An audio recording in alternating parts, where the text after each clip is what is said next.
Hello students, तो बच्चों स्वागत है आपका आपके अपने चैनल ज्ञान विज्ञान में। और आज हम लोग जो डिस्कस करने वाले हैं वो है डायरिया डिजीज़ के बारे में। बेटा कि डायरिया क्या है, कॉमनली आप लोगों ने डायरिया के बारे में सुना भी होगा कि डायरिया डिजीज़ क्या होती है। एक्चुअली जो डायरियल जो डिजीज़ है ये क्या है बेटा, it is a form of a group of intestinal infectious. ठीक है, हमारे इंटेस्टाइन में, हमारा जो इंटेस्टाइन है उसमें इन्फेक्शन जो हो जाता है कई वजहों से। ठीक है, तो वो जो है वो आपका क्या है, दैट इज़ इसकी वजह से क्या हो सकता है बच्चों, डायरिया हो सकता है।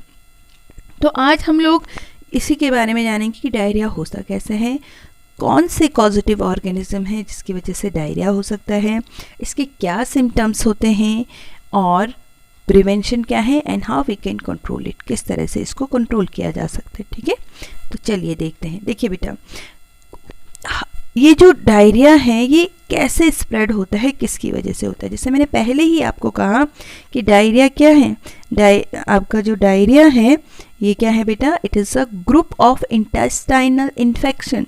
यानी कि इंटेस्टाइन में अगर इन्फेक्शन हो जाता है किसी भी वजह से हमारे इंटेस्टाइन में, ठीक है, हमारा जो इंटेस्टाइन है उसमें क्या हो गया, अगर इन्फेक्शन हो गया, उसकी वॉल्स में इन्फेक्शन हो गया तो क्या हो सकती है, डायरिया डिजीज़ हो सकती है।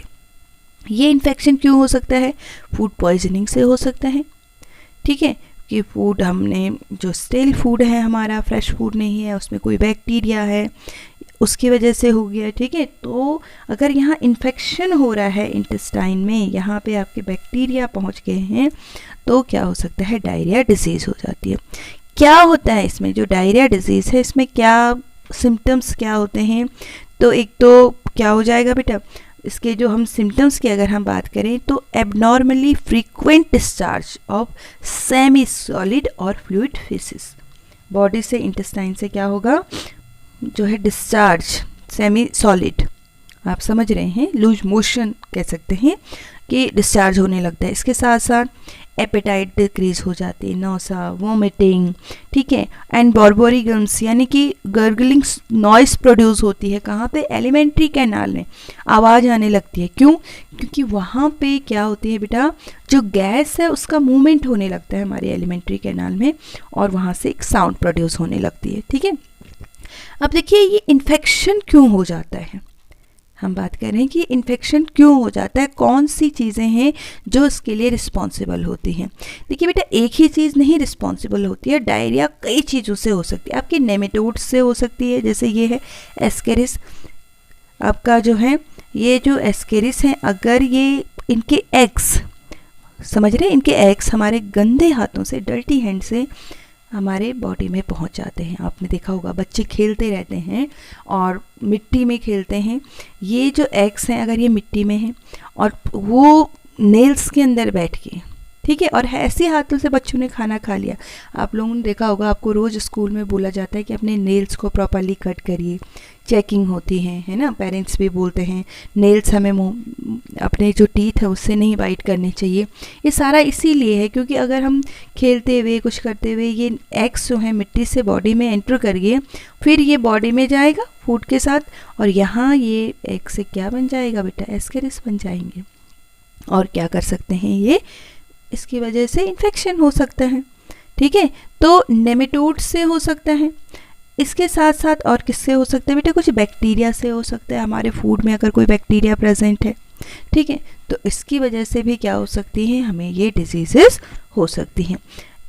और किसकी वजह से हो सकती है बेटा, प्रोटोजोअन से भी हो सकती है। प्रोटोजोआ आपका एंटेमिवा हिस्टोलाइका एक प्रोटोजोआ है, इसकी वजह से क्या हो सकती है, ये डिजीज़ हो सकती है। वायरसेस से हो सकती है, आपका रोटा वायरस है, एंटीरियो वायरस है, एडिनो वायरस है, नॉर्वॉक वायरस है।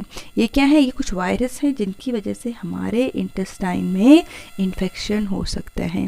यानी कि जो डायरिया जो डिजीज़ है इसके लिए हम पर्टिकुलर एक ऑर्गेनिज्म को नहीं कह सकते किसकी वजह से हो रही है।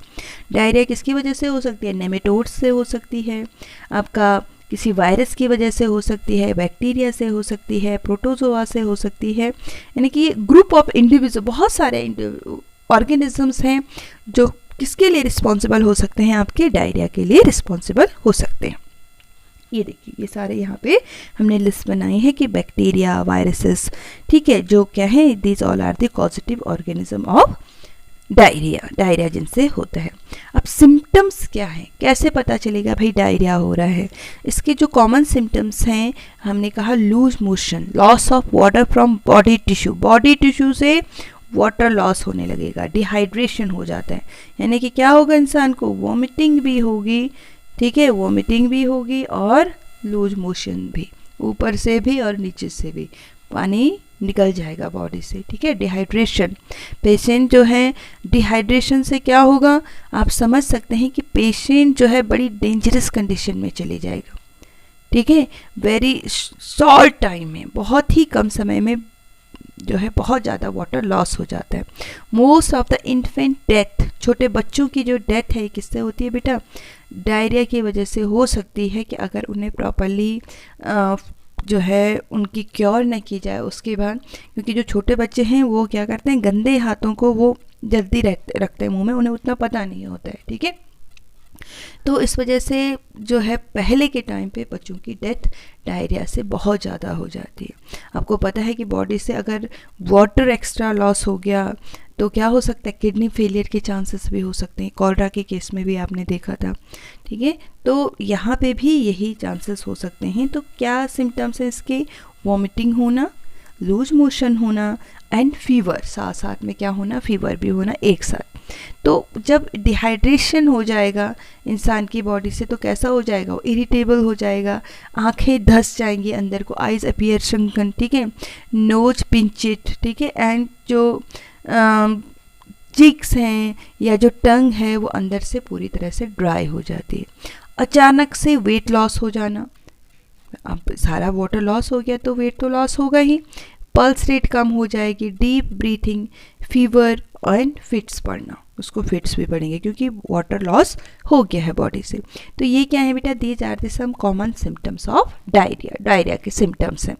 अब देखिए इससे बचा कैसे जाए, तो सबसे अच्छा जो इससे बचने का तरीका है, छोटे बच्चों की अगर हम बात करें, मदर अगर उन्हें ब्रेस्ट फीडिंग कराती है, ठीक है, फर्स्ट 6 मंथ तक, तो ये छोटे बच्चों को डायरिया से बचाया जा सकता है।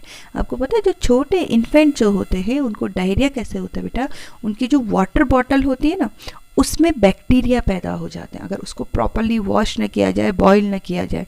आपने देखा होगा कुछ लोग ऐसे क्या करते हैं, जो वाटर है, जो वाटर बोतल मिल्क बोतल जो है उसको वाटर में अच्छे से बॉईल नहीं करते हैं, ऐसे ही रख देते हैं, ठीक है, और उसमें बैक्टीरिया पैदा हो जाता है। कौन सा बैक्टीरिया, इरिचिया कोली, ठीक है। तो या इसके साथ एक बोटुलिनम जो बैक्टीरिया है आपका, क्लोस्ट्रोडियम बोटुलिनम से हम कहते हैं, ठीक है, वो भी पैदा हो जाता है।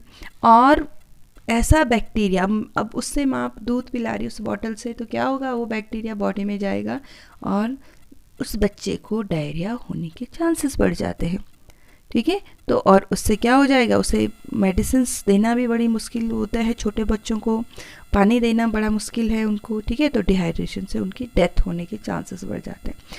तो छोटे बच्चों को, इन्फेंट्स को बचाने का सबसे अच्छा तरीका है ब्रेस्ट फीडिंग, ब्रेस्ट फीडिंग कराई जाए। और अगर दूध नहीं बनता है माँ को तो क्या किया जा सकता है, जो बॉटल्स हैं उनको डेली बॉईल किया जाए और बॉईल करने के बाद उनको रेफ्रिजरेटर में रखा जाए जिससे वहाँ पे बैक्टीरिया पैदा ना हो, ठीक है। इसके अलावा क्या किया जाए बेटा, क्लीन वाटर पीने के लिए, प्रॉपर सैनिटेशन ध्यान रखा जाए, साफ़ सफाई का, क्लीन टॉयलेट्स क्लीन होने चाहिए, हैंड वॉश प्रॉपरली करें, हाइजीन का ध्यान रखें। तो इन छोटी छोटी चीज़ों से हम लोग क्या कर सकते हैं, डायरिया से बच सकते हैं। इसके अलावा और भी बहुत सारी चीज़ें हैं बेटा, और क्या चीज़ें हो सकती हैं, जो फ्रूट्स हैं, वेजिटेबल्स हैं, उनको प्रॉपरली वॉश करें, हैंड वॉश करें, ईट क्लीन फूड हम लोग लें, पानी जो खाना है हमारा कैसा होना चाहिए, शुड बी क्लीन, यानी कि ईटेबल जितने भी हैं हमारे वो सारे क्लीन होने चाहिए और वो कवर्ड होने चाहिए। Eatable should be covered to prevent their contamination. अगर हमने खाने की चीज़ें ढक के रखी हैं तो अपने आप क्या होगा, वो उसमें बैक्टीरिया से वो बच जाएगा या बैक्टीरिया उसमें नहीं बढ़ेंगे, ठीक है।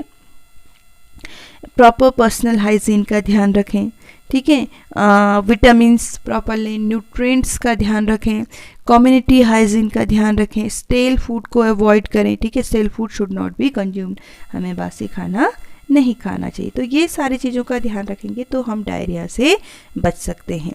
अब देखिए बच्चों, इसके साथ साथ अगर हो गया तो how we can control it, किस तरह से इसको कंट्रोल किया जा सकता है, ठीक है। तो क्या किया जा सकता है कंट्रोल करने के लिए? Complete bed rest. अगर किसी इंसान को हो गया है तो उसे हमें क्या देना है? कंप्लीट बेड रेस्ट, क्योंकि वो बहुत वीक हो जाता है, ठीक है।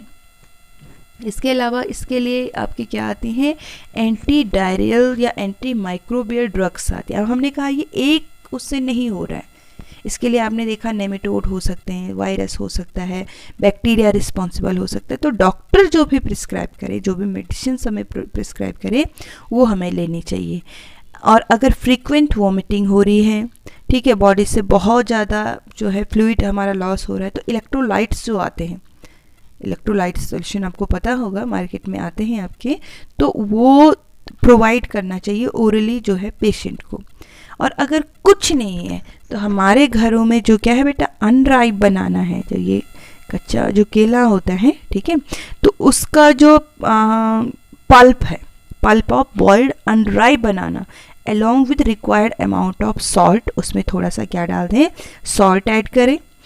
इसके साथ साथ इसमें हम लोग क्या डाल सकते हैं, जो है हमने कहा ये हो गया आपका, सॉल्ट डाल दें, टर्मेरिक पाउडर उसमें हम डाल दें, ठीक है, एंड लाइम जो है आपका, ये जो है इसको हम मिक्स कर दें सारी चीज़ें, तो ये डायरिया को कंट्रोल कर सकता है, ठीक है। जो अनराइप बनाना है कच्चा केला, उसको बॉईल करके उसमें थोड़ा सॉल्ट, टर्मेरिक पाउडर, ठीक है, डाल के, और उसको अगर हम किसको पिला दें, पेशेंट को दे दें, तो वो डायरिया से बच सकते हैं।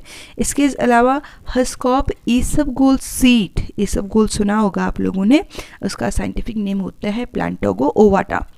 तो उसको वाटर के साथ या कर्ड के साथ अगर ऐसे पेशेंट को दिया जाता है तो उसको रिलीफ उसको मिलता है। इसके साथ साथ उसको ORS दिया जा सकता है, ORS solution, oral rehydration solution जो मिलते हैं मार्केट में, तो पीरियोडिकली उसको भी दिया जा सकता है। इसके अलावा डाइल्यूट सूप जो है, दाल का पानी, राइस वाटर, बटर मिल्क, ठीक है, ये सारी चीज़ें भी उनको दी जा सकती हैं जो पेशेंट है, जिससे वो क्या हो बेटा, उसकी बॉडी में जितना वाटर लॉस हुआ है उसको वो रीगेन कर सके। और एंटीबायोटिक ट्रीटमेंट दिया जा सकता है, डॉक्टर जो भी प्रिस्क्राइब करे तो वो दिया जा सकता है। फिर ध्यान रखने के लिए आपको बोल दिया कि जो मिल्क है वो क्लीन मिल्क होना चाहिए, क्योंकि हम डायरिया से तभी बच सकते हैं हमारी जब सराउंडिंग कैसी होगी, क्लीन होगी, ठीक है। Diarrhoea can be prevented by keeping clean surrounding, clean milk and feeding bottles by the following the proper feeding habits. अगर हम बच्चों को प्रॉपरली, जो बच्चे हैं, छोटे बच्चे हैं, उनको प्रॉपरली फीड करा रहे हैं, ठीक है, तो उससे बच सकते हैं। डायरिया के लिए बच्चों कोई वैक्सीन नहीं है, there is no vaccine for preventing diarrhoea. इसके लिए हम सिर्फ किससे बच सकते हैं, डायरिया से कैसे बच सकते हैं हम लोग, अपनी हाइजीन का ध्यान रख के ही इससे बचा जा सकते हैं। तो आई होप आप लोगों को ये टॉपिक समझ में आया होगा अच्छे से। अगर वीडियो अच्छी लगी तो लाइक ज़रूर करिए, कुछ समझ में नहीं आया तो आप कमेंट सेक्शन में पूछ सकते हैं। और आगे अब आपका सिर्फ एक ही टॉपिक इसमें बचा है, peptic ulcer, then your chapter will be completed, आपका चैप्टर कंप्लीट हो जाएगा बच्चों। और अगर आपको वीडियो अच्छी लगे तो इसको लाइक करिए, शेयर करिए, चैनल को अगर सब्सक्राइब नहीं किया है तो इसको सब्सक्राइब करिए। थैंक यू बच्चों।